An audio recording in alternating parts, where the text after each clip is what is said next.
Nxënësit e shkollës artistike në Infrashëri Vlorë kanë nisur të japin kontributin e tyre për të ndryshuar pamjen pikës panoramike. Nxënës, por edhe mësues të kësaj shkolle, po pikturojnë gurët që janë vendosur në pikën panoramike pas projektit për rehabilitimin e saj. Në këto gura ata po pikturojnë me penel piktura të ndryshme apo mozaik, duke i shtuar ngjyrat.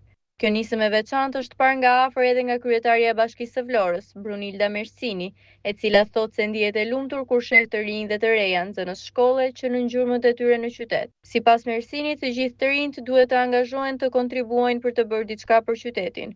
Ndaj ka dhe një ftesë të hapur për ta. Panoramike e Vlorës vazhdon që të shndrohet nga dita në ditë dhe të marrë edhe një tjetër pamje. Sot janë nxënësit e shkollave, ata të cilët i japin një tjetër faqe kësaj pike apo balkonit të Vlorës.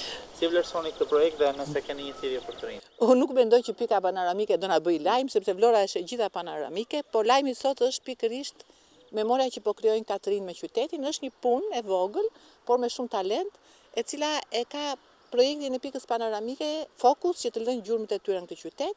Jemi duke krijuar mënyra të veçanta bashkëpunimi me të rinjt, sepse energjia e tyre është ajo që çon në qytetin përpara. Duhet që të rinjt japin kontribut për qytetin të vazhdueshëm? Duke filluar nga këto gjërat e vogla.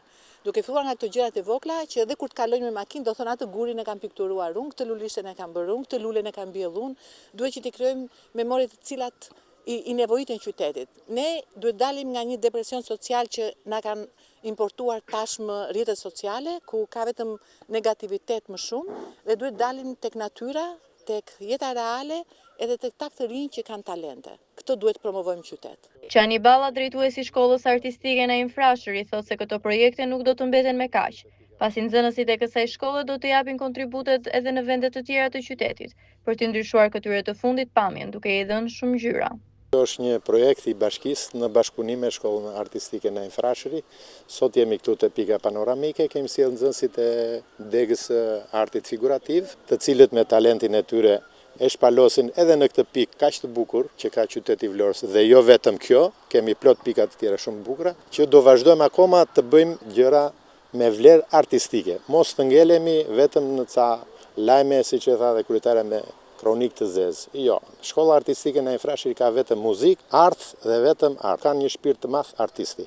Shpresoj që edhe me kryetaren do të vazhdojmë akoma më tutje këto projekte. Kryetaria e Bashkisë së Vlorës, Brunilda Mersini, tregon se zyra e urbanistikës ka përfunduar krijimin e projektit për rehabilitimin e shkollës në Infrashëri, ku në fasadën e saj do të jenë vizatuar notat muzikore të këngës vlonjate Thellëzat kur hedhin valle. Sipas Mersinit, fundi i vitit 2027 do të gjejë një shkollë të re. Do ndajmë dhe një lajm të bukur për nxënësit e shkolle. Është një nga shkollat që është ikon në qytetin e Vlorës. Vërtet ka një sipërfaqe shumë të madhe, por tashmë zyra urbanistikës ka përfunduar projektin e rikonstruksionit. Është një projekt i cili shumë shpejt do të futet në buxhetin dhe do t'i propozohet Këshillit Bashkiak për miratim, por është një projekt që është edhe në fasadën e vet. Kemi vendosur melodinë, nota muzikore të një këngë shumë të vjetër vlonjate, dhe pentagrami i saj do të jetë fasada e shkollës. Është një projekt shumë i bukur, kur do ta shpalosim, besoj që juve të parë do ta pëlqeni atë. Kështu që shpresoj që nga projekti të kalojmë në zbatimin në 2027, u gjej fundi 2027-s, besoj, u gjej me një shkollë të re. Ndërkohë, projektet për të realizuar piktura shumë ngjyreshe, instalacione dhe vepra të ndryshme arti do të vazhdojnë edhe në disa vende të tjera të përcaktuara në qytet, ku kontribues do të jenë të rinjt edhe nxënësit e shkollave.